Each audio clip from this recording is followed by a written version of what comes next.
sorry. Hello, everybody, and welcome back to Always Right. I'm Chris Thomas. This is Terry, and Hi. yes, and we had the week of all weeks. Yes, we This did. past week, we were in Awesome. DC at the Nazi convention. Yeah, That's a no, joke. Chris, that's the surprise. It All was a right, all right, all CPAC right. convention. We're, And all you're right. confused. You think we're in Canadian Parliament. We're in America, okay? We're not in So Canadian yes, Parliament. we were at CPAC in DC from We February didn't clap for the 24th. Nazis. That's not From us. February 21st to 24th. It was a great time. And Amazing. we saw a lot of great speakers. We saw President Trump. Yes. And we met some great people. And we came back. We got settled. It was a whirlwind of a trip. We got back. We got settled. We had some great food. And we were kind of all tired out. We arrived at home. And then all of a sudden, we started reading headlines that Of some convention. Was it CPAC in Washington they were talking about? Because that wasn't the convention I was at. yeah, I thought we must have kind of been in the twilight zone because we were reading all these dishonest headlines. This really put the fake in fake news. And we're going to share with you guys some of the most outrageous stuff that came out about our little convention. And what's amazing about this, Chris, is you can argue like Fox News versus MSNBC or CNN versus, Newsmax. But the thing is, this isn't one news station versus the other. This is literally our own eyes, our own experience versus what's being reported. This isn't even something where you can say, well, it's context or is it? We were literally there all day Thursday. I mean, we got there before they started Thursday. We were there all day Friday. You guys were all day Saturday, and I was there half a day Saturday. And so this isn't even one new. You can't even argue that, oh, well, that's Fox News. This is literally you and I and Nicole and thousands of other people experiencing this versus what's being reported. And I am amazed at the just blatant.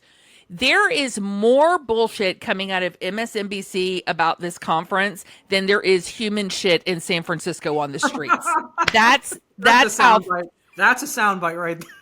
that's how full of crap these people are. Okay, San Francisco streets are jealous of MSNBC right now.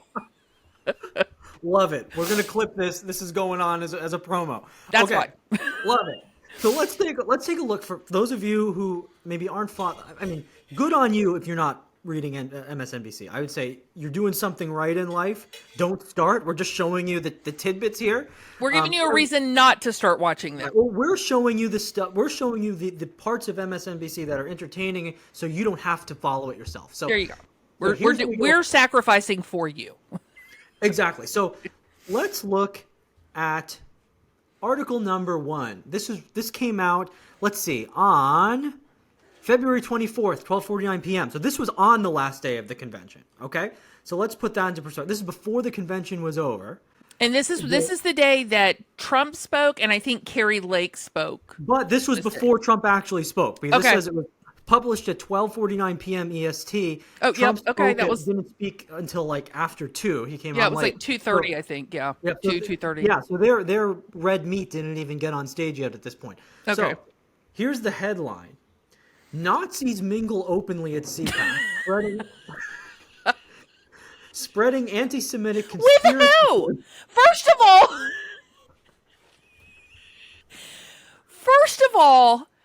I want to know how they identified these Nazis. I didn't see a single swastika. I saw no Zeke Hiles. There were no weird mustaches there. I did not see. I don't know how, there was, and we were everywhere, Chris. We walked through the booth room twice. Yep. We were out in the hallway stalking congressmen, getting pictures.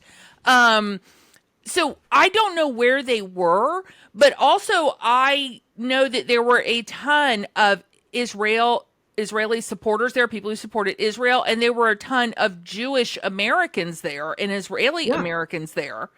And I don't think the Nazis were mingling with them. I didn't see. I think that's a mingle that would have caught somebody's eye. Oh yeah, and by the way, after I show these headlines, I'm actually going to show a clip quickly after this that's going to kind of sum up what CPAC is all about. But you're totally right, Carrie.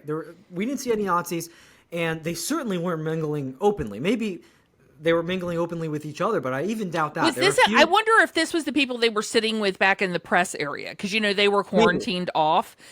So I think that maybe that's where it was. But I also want to point out, Chris, where the booths were, where you could walk around and they had merchandise and people sharing about their organizations. There were several organizations in support of Israel and what you could do to help free the hostages and how you could support Israel against Hamas. So I'm not aware of those being run by Nazis. One of my biggest reactions when I saw this was, you couldn't even enjoy CPAC if you're a Nazi. Like you said there, it was very pro-Israel. And also, there was a whole panel about combating anti-Semitism on college campuses. They had an organization that helps raise legal funds for Jewish students who are discriminated against at the hands of hateful Hamas supporters. So this was one of those pro-Jewish environments you could be in. And well, not only Jewish people, there were Black citizens there. There were Hispanic citizens there. There were people from every background. It was very diverse. And last I checked, the Nazis were not about diversity. I don't think they had a DEI officer. I'm pretty sure. Isn't that the party switch? Maybe this is the party switch everybody's talking about. Well, maybe there was an ideological switch, and now the Nazis are pro-Jewish. That could be, except for I saw the pro-pallies waving swastikas, so we could hope, but apparently not. So before we go any further, so one of the things that they're referring to in this article, because I did read through the article, it says the presence of these extremists have been a persistent issue at CPAC, and in previous years, conference organizers have ejected well-known Nazis and white supremacists such as Nick Fuentes. Now, it's interesting because MSNBC is contradicting itself. It says Nazis mingle openly as if they're very comfortable there and they're embraced, right? That's the vibe they're going for. Come on in. And then it says CPAC, as an organization, has ejected well-known Nazis and white supremacists. So which is it? Do they get to mingle openly and find acceptance or not? Which is it? They eject them into a club. They have a special Nazi club. The one we could remember we were hanging out by the curtain. I didn't see anything there. And you know me, I'm a big student of World War II and the Nazis and what they were about. And I've studied a lot of that. And I didn't even get even a slight whiff of Nazism there. And I don't think they would have been comfortable. Terry, and I know you would have been on the 6 o'clock news if a Nazi. Yes, I would have. Yes, I would have. If there had, and I told you up front, if we ran into any pro-pallies or Nazis, or which the pro-pallies were across the street protesting one day, but it was raining, so I didn't go over there. But not only me, there were plenty of veterans there, people there who would have not tolerated that type of people who supported that agenda. Unacceptable. And I bet you, knowing you would have had an equally strong reaction to a Nazi compared to a pro-pally person. Yes. Both of them are hateful bigots, and you would have treated them totally equally. You wouldn't have given preference to the Nazis. Yes, Chris, you got to see firsthand how assertive I can be in a crowd. Oh yes, we were almost on the 6 o'clock news when you tried to kidnap Byron Donald. It was close. I did almost, yes. You were almost on the 6. Well, I also tried to push past Kerry Lake's security guards, but I didn't get a chance. So, confronting a Nazi would have been no issue for me. I think we both know that. I would have loved to have done it. I would have loved to have done that. Nothing would have made that would have made it even better for me. Oh yeah.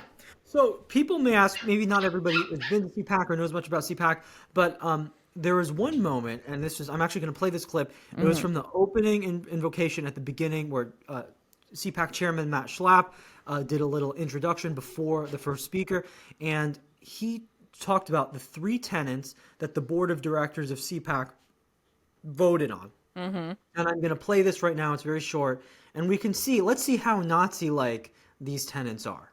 Okay. You didn't cut out the part where everybody went Zeke Kyle, did you? No, I'm truthful. I'm not MSNBC. Okay, you're not in MSNBC. Ew. We got together 20 countries yesterday in our first international summit. And the first time in our 50-plus year history, we passed 3 important resolutions that all these countries and our entire board of directors agreed with. Number 1, we're calling out the election interference of Joe Biden, calling it criminal, and calling on the authorities to stop it. Number two, we're calling out the WHO and their attempt to take our national sovereignty, to take away our belief that the individual can govern him or herself. And we're calling on the people of the world who love freedom and those nations who have elected governments who love freedom to pull out of the WHO, to defund the WHO, and to make it stop.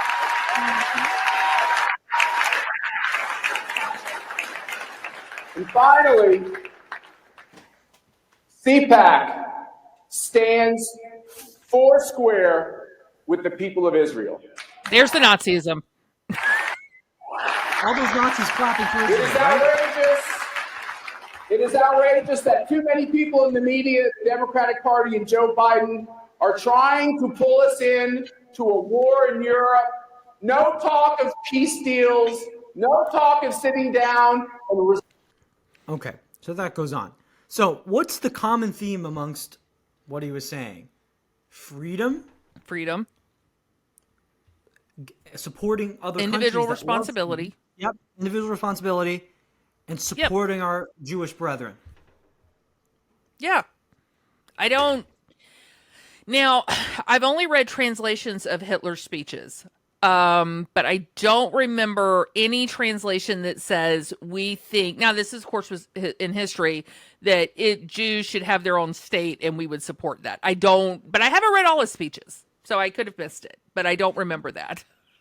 Absolutely. Now, interestingly, Matchlab, of course, since he runs CPAC, he had something to say about this first NBC hit piece. Of course.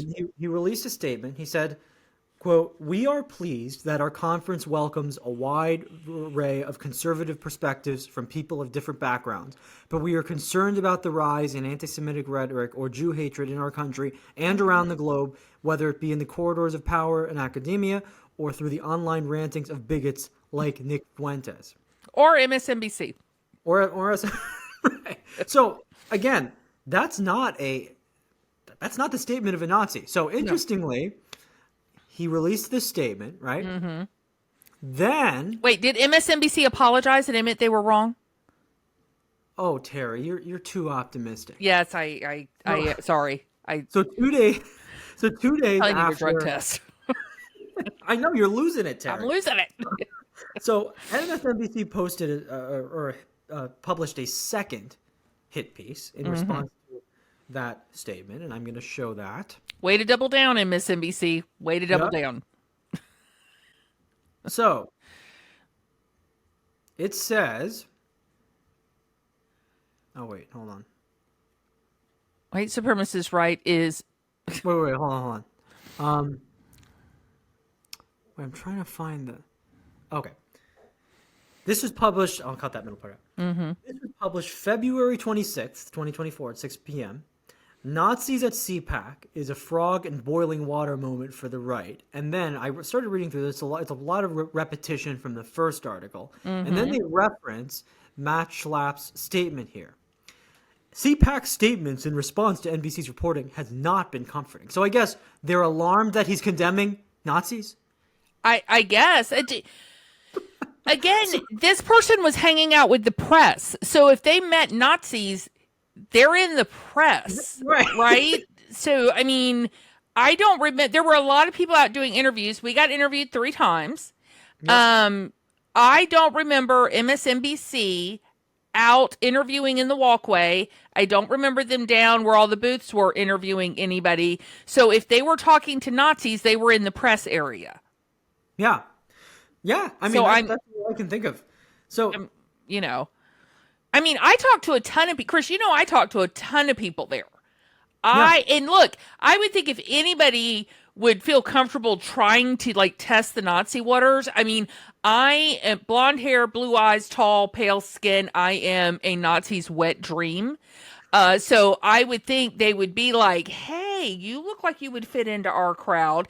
And nobody, no, but me, yes. I mean, and I would tell them you were a white supremacist, so they would welcome you in, of course. But I did not have anybody, try to poke the bear or test the waters with that at all. None. Yeah. So Yeah, I mean, I totally agree. Now, interestingly, Matt Schlapp released another tweet where he said, NBC's claim that there was a Nazi presence at CPAC is false, misleading, and grossly manipulative. When Yes. we come, yep, and then he said, when we come across someone at CPAC peddling any kinds of anti-Semitism, we deal with them immediately. So that's a concerning response, saying we condemn anti-Semitism, we deal with it immediately. That's how is that concerning? So it doesn't make sense. Then the article goes on to say, but the statement does not respond to any of the specific details in NBC News report. It doesn't acknowledge or attempt to rebut photo and video evidence of these individuals and What their photo behavior. and video? Oh, here. What I love is this. Where is this reporting when you see the pro-Palestinian protesters holding up swastikas?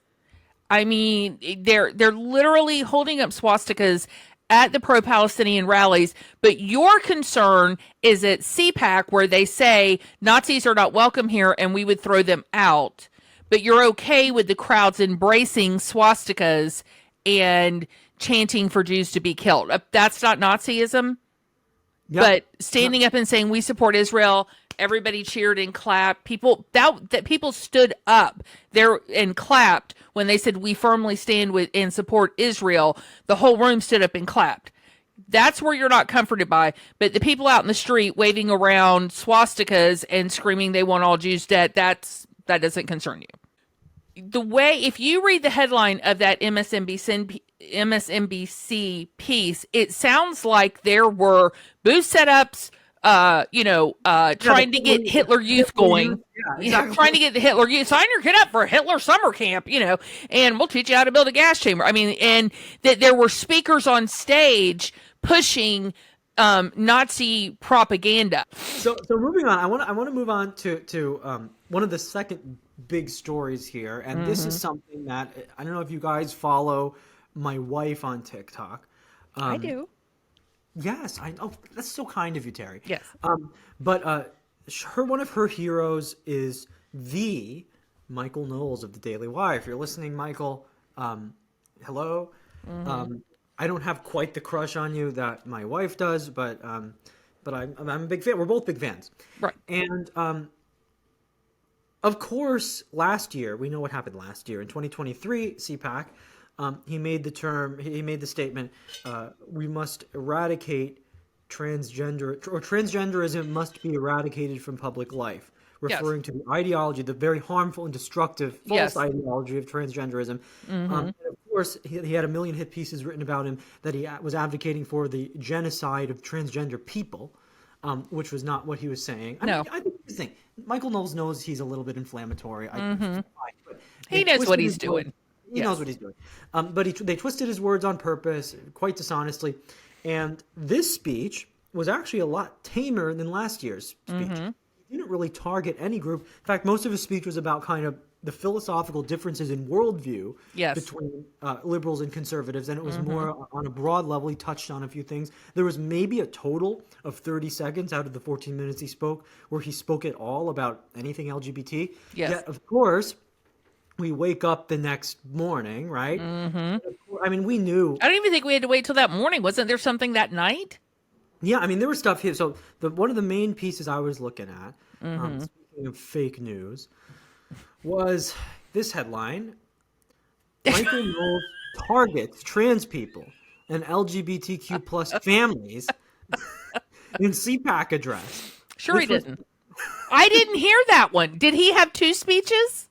Because I missed that speech. I don't know. I mean, I always say that the leftists think there's other constitutional amendments written in invisible ink. True. I think we must have heard, that thing, that ear trick where people either hear Yanni or Laurel. It's like we may have heard one speech and the libs heard another speech. I don't know what happened here. Oh, I'm absolutely sure they heard another speech. I'm absolutely sure they heard something completely different than us.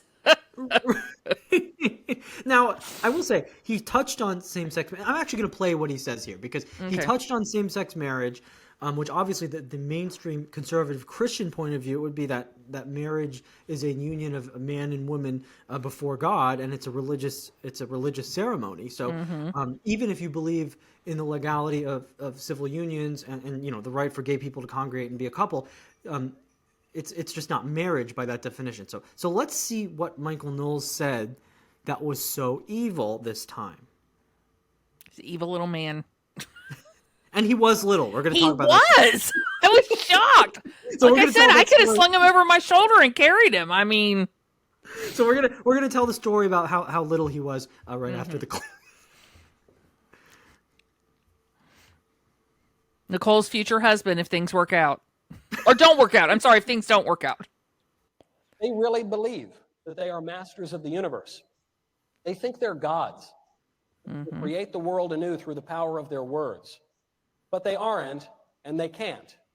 They can't really turn men into women. They can't really turn a couple of men or a couple of women or 3 men and a billy goat, for that matter, into a marriage. That's just not what marriage is. No disrespect is intended to anyone. Some people don't want to get married. Okay, there's no obligation. But marriage has a meaning. Marriage is and always has been the union of a man and a woman ordered toward the procreation and education of children. If you don't like that, don't blame me.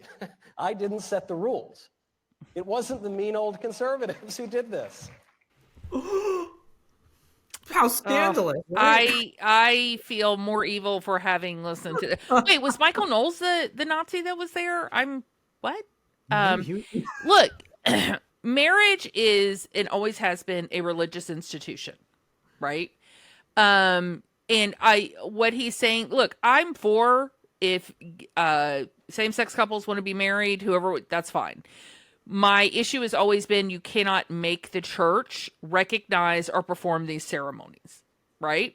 Now, if you have your own church, because you can have any religion in the United States that you want to practice, and your church wants to condone that, that's your church, that's your belief, you can do that. The government cannot interfere with you doing that. But the government cannot interfere with the Baptist or the Catholics or anyone else who says, we as a religion do not recognize this as marriage. And keep in mind, that is irrelevant to what the government thinks. You can still get tax breaks. You can still do all the legal things that a married couple does. But the Baptist Church should not and cannot be made to recognize same-sex marriage if it goes against their religion. And that's really what it comes down to. But there are churches that believe in that, and the government can't stop them from doing that.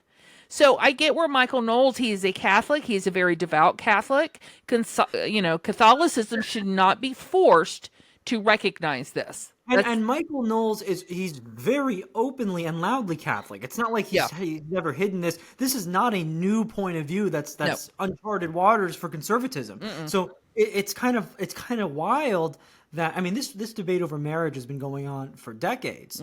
It's not new. It's not new and novel. So to have a devout and out of the closet, so to speak, Catholic saying, I believe marriage is between a man and a woman, this shouldn't turn anybody's heads. So, the thing is, if my religion believes that marriage is between a man and a woman, then you don't have a right to change that religion any more than I have a right to go into your church and say that marriage is only between a man and a woman when your religion doesn't believe that. And right? There are woke churches out there. I mean, there's those churches that say that God is a two-spirit. Yes. They, them. I mean, and I don't agree with them, but I 100% support their right to believe that and preach that in the United States. I always say, 100%. In the United States, you have the right to be wrong.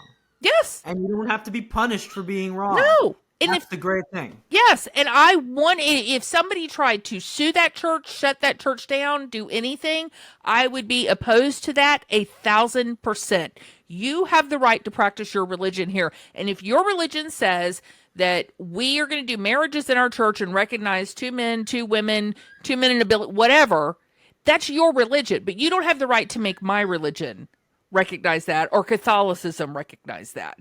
And that's the issue, right? And so, but my thing is, and you can get married. Here's the thing. It's not different. If I get married in a church and I don't file a marriage license, I'm not married in front of the state either, and I don't get any benefits, right? So marriage is not marriage. We use the word marriage,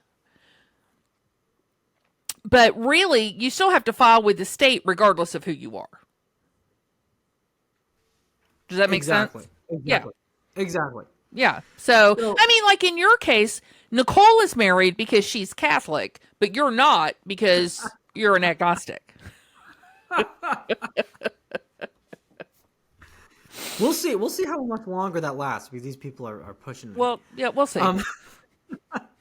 So, while we're on the topic of Knowles, we have a funny little story to share. So, my wife, she loves Michael Knowles, and then actually I have some screenshots to share because Nicole got berated online for her commenting. This just happened. Like, this is breaking news. Technically, this happened yesterday.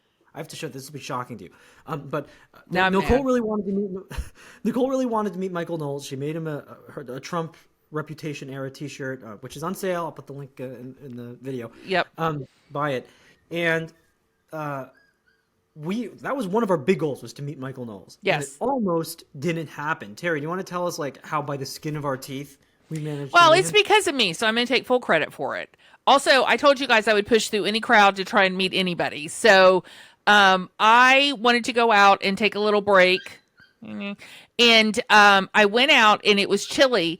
And I was like, well, let me go back in because I want to hear the next person. And as I'm walking in, I put one foot like on, not where the steps start to go up, but the first metal part of the escalator. And there's just a guy standing there talking to one person. And I look over and I'm like, who is, oh my God, it's Michael Knowles. Like I just froze and I got so excited. And I texted you guys. I'm like, Knowles is here. I think I called him Michael and something else. I don't even remember what I put. Get down here. And so he got done taking a picture. And I was like, Mr. Knowles, my friend is so in love with you. If her husband dies and you were somehow single, she would love to marry you. And I held up, because I had the Trump shirt. We were getting it signed. And I said, she has a shirt like this for you. And I was so happy. He recognized it right away as Taylor, a Taylor Swift takeoff. And he signed the shirt. And I said, and I asked him, I said, look, they're trying to come down, but if I see you and call you, will you meet them? And he's like, oh, absolutely. I have to tell you, he was an incredibly gracious and friendly, he was so nice. So I went upstairs, and as I'm calling y'all, you're downstairs by him. And you're like, where is he? I'm like, come around, he's behind you. So I came downstairs. I called him. I wish I had gotten a video of Nicole's face when he turned around. And I said, Mr. Knowles, this is my friend, Nicole. And and I did get video of him doing the shirt and calling you guys over to take a picture. So that was a big moment. I felt it was a huge success. I was super happy she got to meet it. And I have to say, incredibly gracious, gracious and nice. I mean, just as kind as he could be. I really he was such a gracious, and then after you guys posted and he liked and commented on your videos, I was just really impressed with him. I really was. Absolutely. And I think, Nicole always says that, that Michael Knowles is what her parents' vision of what they hoped she'd bring home as a husband would be, because they always said they wanted a God-fearing Catholic.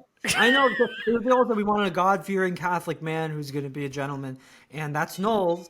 And they got me instead, and it's a bummer. But anyway, wow, they're like 0 for 1. So so the funny thing is, Nicole, a few days later, Michael Knowles posted just great to be at CPAC. It was a picture of him at the podium. Great to be at CPAC. And Nicole just wrote, it was great to see you speak at CPAC. I hope I get to see you again. Not politically charged. Very, very simple comment, right? And again, this is on his Instagram. So, like, if people are going to see this comment, they have to be looking at his page, right? Right. So, she posts that, and then within minutes, this is crazy because remember, this is his Instagram. These people are hanging out on his comment threads. This is what she had to endure. So she got 3 zingers here. Number 1, this person responded to her comment specifically, saying he is trash. Then number 2, and then actually Nicole responded very graciously to that person. She just wrote, Nicole's so sweet. She wrote, thank God we live in America and you have the right to have that opinion. Yeah. Thank you for sharing. It was like, yeah. Then kid, he lies and spread conspiracy theories by brainwashed Trump minion. And again, she didn't say anything about Trump. Yeah. And I don't think Knowles said anything about Trump in his speech. No, either. there's just a lot of TDS going on with these Exactly. people. The closer the election gets. Then this is the good one, by the way. This is a woman. She writes, any woman that supports an agenda, an admitted sexual assaulter, meaning Trump, is a poor excuse of a woman.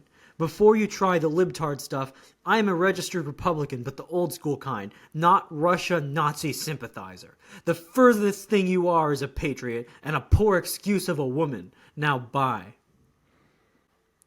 All because she said, great to see you speak to Michael Knowles. So Michael Knowles has never been accused of sexual assault. Well, I understand what she's saying, but first of all, I find it hard to believe she's Republican, but she may be. I don't know what the old school kind is. She's a Chris Christie Republican. Yeah. But even Chris Christie isn't calling citizens Nazi sympathy. I mean, no. I don't know what you're talking about. Nobody's sympathizing with the Nazis. Again, other than the pro-Palestinian people who are holding up swastikas. I don't know why we keep overlooking the obvious Nazi supporters in our midst, the ones holding up swastikas, wanting Israel and all Jews to be wiped off the face of the earth. I feel like it's obvious. I don't feel like this is like a Columbo Mystery of the Week two-parter where we need to call in some help, okay? I feel like this mystery solves it. This is like a 5-minute commercial. Hey, who are the Nazis? Oh, they have swastikas and want all the Jews dead. Maybe them. I feel like it's an easy one, right? I don't feel like it's a Agatha Christie mystery here. I mean, it's unbelievable. The amount, and also Nicole posted a Instagram story just of a photo of Knowles from the podium, and Nicole, her Instagram is pretty private. Her personal Instagram is pretty private. She only has close friends following her. She lost 6 followers in under 2 hours of people that actually knew her for a long time because she posted a picture. I mean, people are just triggered. Yeah, I wonder, were the Nazis known for their tolerance of opposing viewpoints? Am I missing something here? Because I feel like the the intolerance of opposing viewpoints is something that the Nazis didn't do well. I feel like they were pretty single. Everybody has to agree with us. And look, I have people, I told you that's one of the reasons I don't post politics on Facebook. The big one is I have work stuff there and I don't mix, and it doesn't matter. I don't mix politics with work. Even people who agree with me, I don't talk politics with at work. It's just not appropriate. But there are people on my timeline who post things that I'm like, oh, I don't agree with this. And you know what? I like it and I move on. Because I respect that that's their experience and that's their belief, and I'm not gonna argue with it. And it doesn't. If I know them to be a decent, honest, and kind person, then that's who I know them to be. I don't understand this intolerance of somebody who votes differently than you. Yeah. And that's what I don't think you were on the post. You were on TikTok that night, but somebody went on about how they hate conservatives. I hate all of you because you're Nazis and you're unkind. You don't know me, and you're making a huge assumption, and you're the only person on here calling names and insulting people. So, I mean, okay. And you're the only person wishing. This person actually said to another TikToker, I hope your children die. And then said they hate conservatives because we're mean. I have never wished someone's children dead. Well, do you remember when we came across that one commenter on TikTok who said the the Republican Party is built on hatred, but we as Democrats, we only hate people for fun. Did you remember that comment? Somebody yes, said, and I made a response. Yeah. Speaking of these deranged leftists that paint us all kinds of ways, I know, Terry, you came across a very interesting article, and I'm going to pull that up too, and I'm wondering if you could talk us through this a little bit. This article, we could try to make sense of the gibberish. This person, headline is... Yes, I remember Yeah, the this. headline, you shared this with me. I went to CPAC as an anthropologist to understand Trump's base. They believe more than ever he is a savior. I think one of the things that there's a struggle between the left and the right is, I don't think the right has become more religious. I think it's actually become less religious since I started getting involved in politics in the 80s when I was just a kid. I think it's actually become less religious, right? And I know I talked about, I don't think religion and politics is a good mix, but the left has become way less religious, right?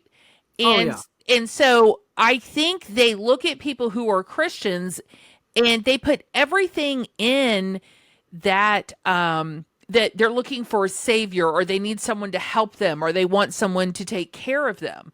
And they look at it through that prism, and as, Well, that's how they view the government. The yes, government is their savior. They want the yes, the government to take government is care their of them. God. Yeah, And absolutely. it's interesting that they paint any level of Christianity as like a fringe extremist thing, even if Yes. you're very, very mildly religious.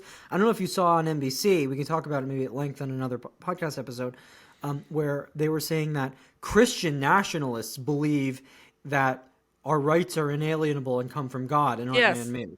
And it's like, no, that's the declaration. That is in our declaration. So you mean That's the not. founding fathers were Christian nationalists? Yeah, I okay. mean, I Yeah. guess they were. I mean, they were slave owners, so we should disregard any ideals that Yes, any of them that's may have had. But the funny thing, I mean, that's not a fringe belief. well, That's the considering main. Go almost ahead. 70% of Americans still identify as Christians and believe in God. That's not fringe, right? It's In the not bell fringe. curve, it's right. They're the main ones, right? So Yeah, that's yeah.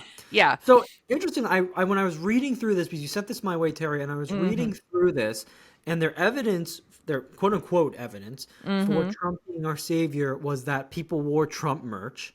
Right. Um, So People thought our Swifties believe Taylor Swift is their savior, and Well, Beyonce I think they would fans. openly. Well, they don't believe in God. They're godless people usually, the Swifties, and so they may just openly admit they worship Taylor Swift. I feel like they would. I feel like they would just say yes. Yeah. I do. I do. Taylor is the savior. I feel like they would say that. Yes. Because that's virtuous and good. Believing in Judeo-Christian values, that's evil and bad. But worshiping Taylor Swift is all just. But and good. beyond, I mean, the idea of this whole thing is funny to me with the merch thing, because have you ever been to a sports game? There are people who Yeah. I did not see a single person. Or Comic Con, or yeah, I mean, Yeah, like I did not see yeah. a single person who had taken off their shirt and painted MAGA and were standing up cheering. Like, I see people who have gotten frostbite at the Packers games and the Broncos games because they're butt naked in the snow cheering for a team, right? I mean, Beyonce's fans, the Beehive, they want to look like Beyonce, act like Beyonce, be like Beyonce, and that's fine. They can. But why is it when people wear "Make America Great Again" hats, all of a sudden that's a cult? But based on this argument, every sports team is a cult, has a cult following. Every sports team's a cult. Every anime convention. Actually, Yes. anime conventions are cults. I'm convinced of that. I've been to a couple of comic book conventions. My brother-in-law is a horror writer. And he also writes mysteries. He's on Amazon. Armand Rosamila, look him up. He's fantastic. He's absolutely great. But I went to a convention with him and my sister. Woo! Yeah, it was. Yeah. But the thing is, I don't look at that. I mean, so I don't understand this idea that all of a sudden this is very bizarre and strange that people, and also when Obama was president, there was all the posters, you saw the, Well, even though Bernie was never president, although people had to feel the burn yeah, hats, and Bernie wasn't even the president or the nominee. Right. Trump actually was the nominee and he was president. I think the other thing they mentioned in here is that people thought the election was rigged, which I would say it was. Look, I think every election that we've ever had has probably been corrupt, and I've said that. It's not a matter of who. I think, I mean, there's a joke: vote early and vote often for a reason, right? Oh, And yeah. and it's funny today because I actually saw several lives on TikTok where people like stop Trump from stealing the election, ask for paper ballots and ID. I'm like, yes. Yes, ask for pay. We should all have paper ballots and ID. I don't disagree with that. I think that's one way to ensure we have fair elections. So, Yeah, and then, right. I mean, there's nothing ridiculous. I mean, and you could say that whether you're a Trump voter or a Trump supporter or not, isn't it? Why is it bad to want fair elections? That should be common sense. yeah, And then we why have, wouldn't you want? yeah, and then if we move through this article, they say Tulsi Gabbard stated in her CPAC speech that the left's claim about Trump's authoritarianism are laughable. This is because look how they talk down about us. This is because CPAC attendees falsely believe President Joe Biden is the one attacking democracy. Well, we do have 2 states that have tried to take Trump off the ballot to prevent people from voting for him. They I would argue violated that, First and Fourth Amendment rights of people because of they're Christians or because they stand against things like they're anti-abortion or they've spoken out at school board meetings and they've been targeted. It's get rid of stop and frisk, but surveil and detain is fine when it's a Catholic. Yes. That's all fine. Not only that, keep in mind, Chris, one of the things we heard there, and I had already said this, is that because California and New York in Illinois had a flood of illegal immigrants or immigrants, illegal and legal, prior to the census, they were able to keep seats in Congress because the census is not, now this I didn't know, I just learned it this past month, is that the census counts everyone, you not just citizens.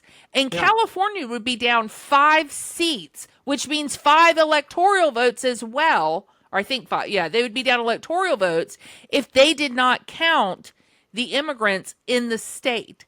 That is I mean, you're silencing Americans by doing that. Oh yeah, absolutely. Yeah.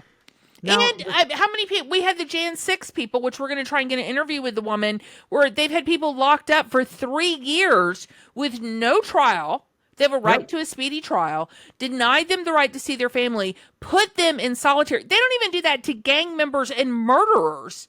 And that's not an attack on democracy? And remember, the woman we were talking to at the booth said that her husband was going to be facing 12 years in federal prison because he bumped the arm of a police officer. Yeah. I mean, this is, and hopefully we do get to talk to her because that's going to be quite a conversation. But yes, I mean, this is total madness. So it's number one, it's untrue, and number two, the condescension in that sentence is unbelievable.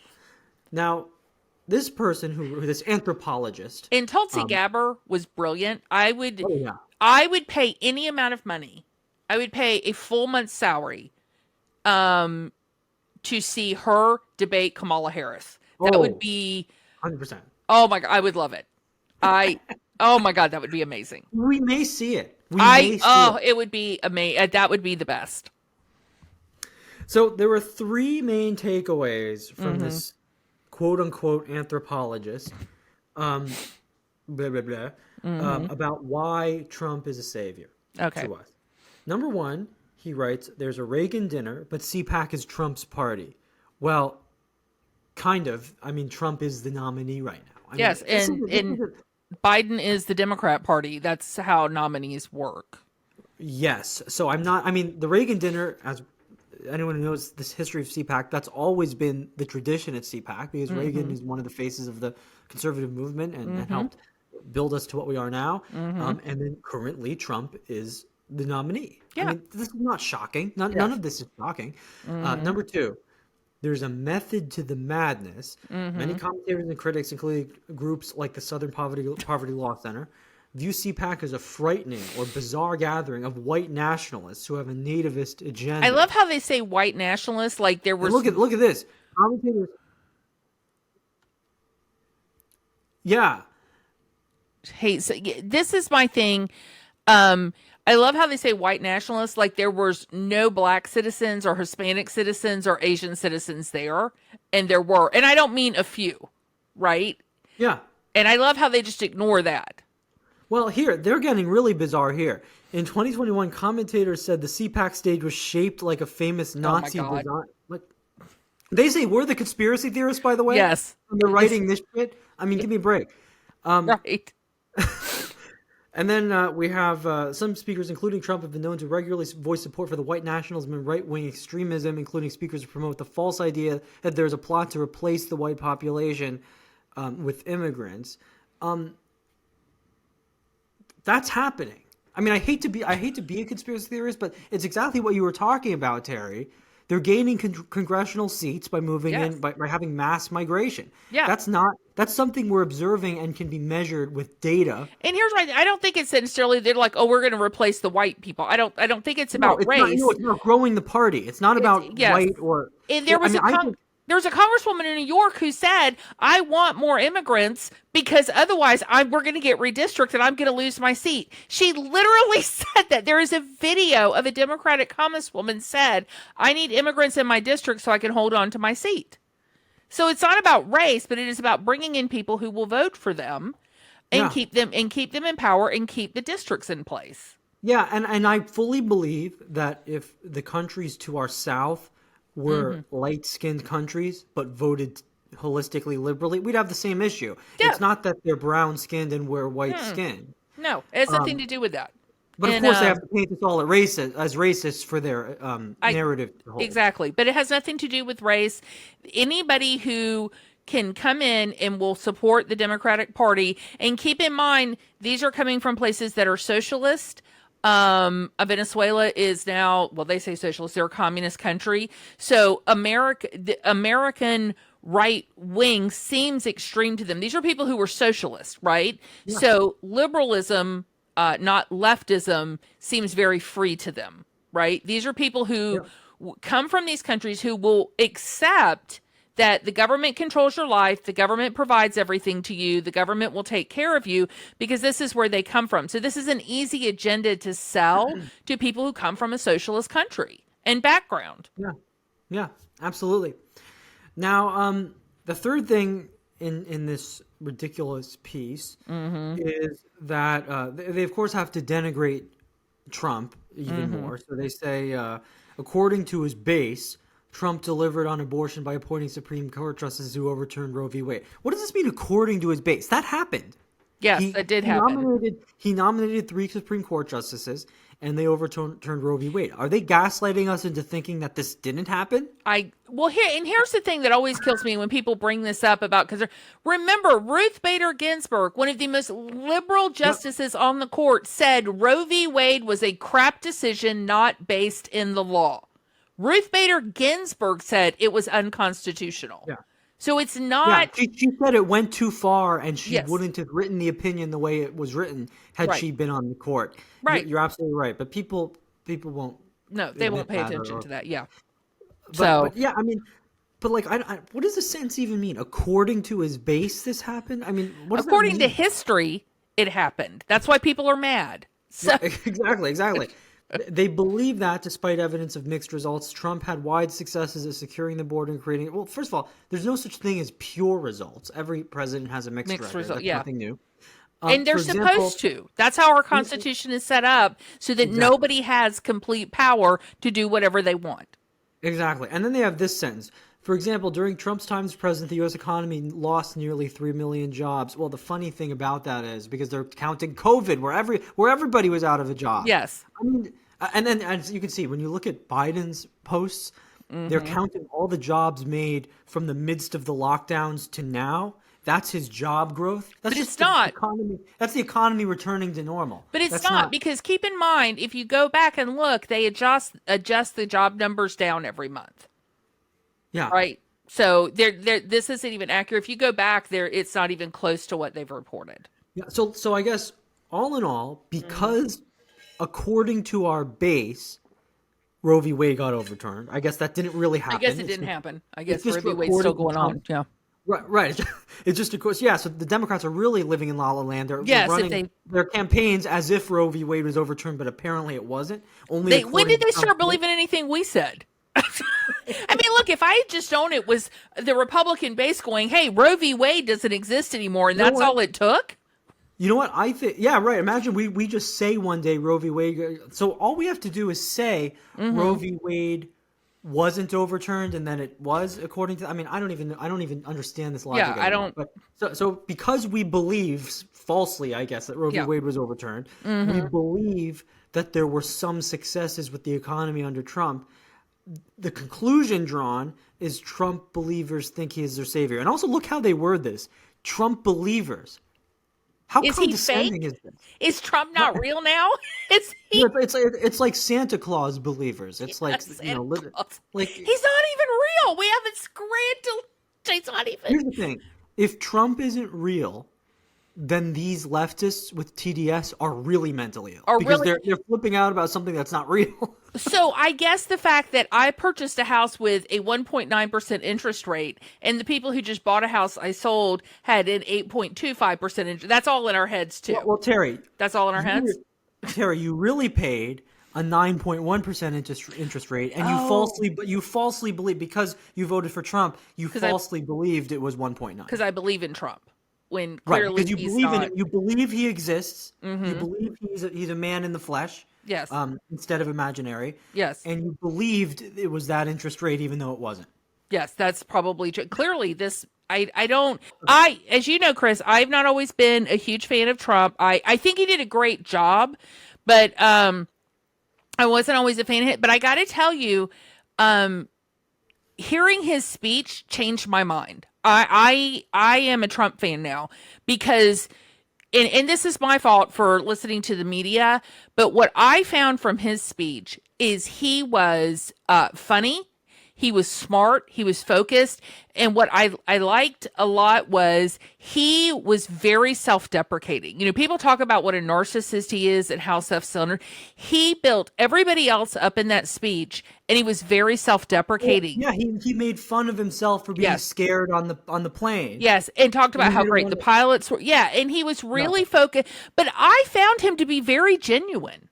Like I did. Well, I was talking to Nicole about it after. He gave off the vibe as if he was throwing a dinner party and telling stories to a smaller group of people. That's the vibe it was, except he's speaking to this huge auditorium filled with thousands of people, but you felt like there were maybe 15 or 20 of us at a big table with him. That's how it felt. Yeah, it did. And I was surprised it didn't, and I think it's clips and stuff, but he felt, it came across as very genuine.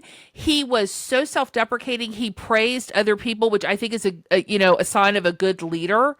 And I liked what he had to say. I really did. I was impressed. I really was. Yeah. I was really impressed with him.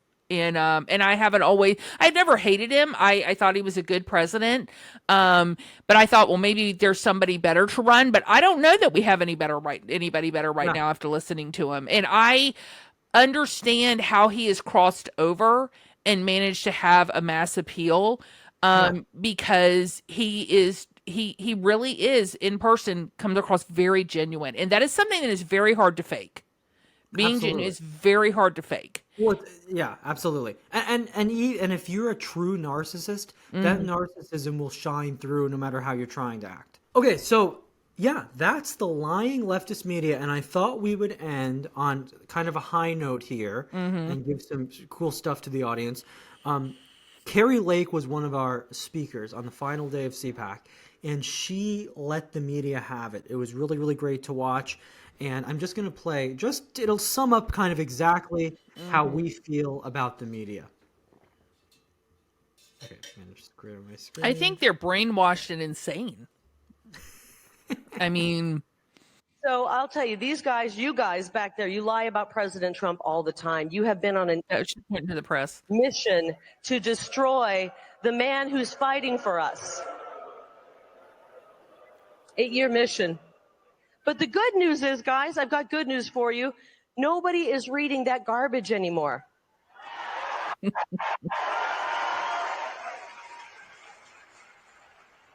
and they know it. They're feeling it. Have you noticed lately you're hearing about all of these layoffs in the fake news? Hundreds of people. Yeah. Listen, I want low unemployment numbers like we had with President Trump, but I'm okay if we have high unemployment in the fake news. Maybe maybe you guys, once your fake news operations collapse, maybe you guys can go learn to code.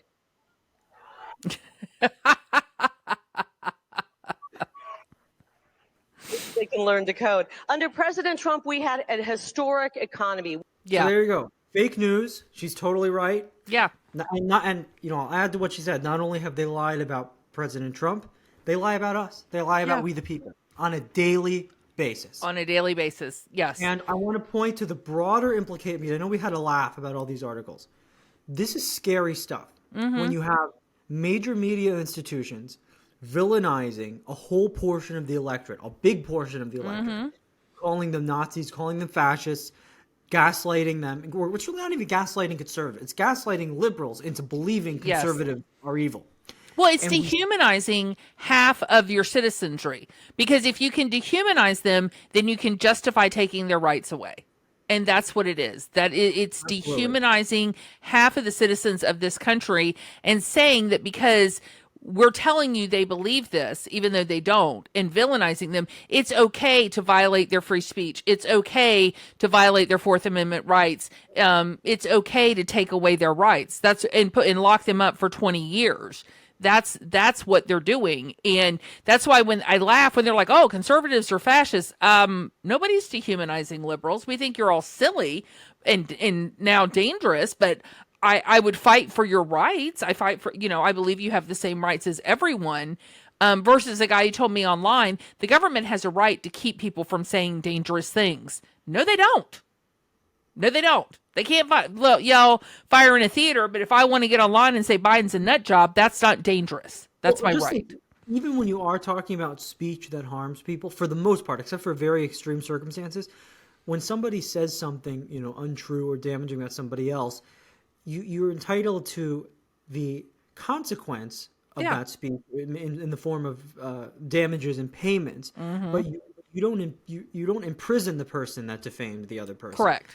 Yeah. That person isn't considered a criminal, and they're not able to be imprisoned or held or detained. It's just that you're facing the natural consequence of what your speech is, which means you have to pay up if you've damaged somebody else. So except in very rare scenarios, like it's a crime to lie to law enforcement or to give a false statement, those things have criminal penalties. But for the most part, we really just have a society where you face the natural consequences of your speech. And that's how it should be. Now, I want everybody, we can laugh and laugh and laugh all day about NBC and CNN and all these things, but we have to keep a real vigilant eye on what the agenda really is. And that is, as you said, Terry, to dehumanize a section of the populace. So everybody keep your eye out. That actually is our show for tonight. And we thank everybody for joining us. We hope to see more of you guys at CPAC. It was a blast. We would recommend it. And we thank you for watching. Yes. Thank you, everyone. Talk to you next week.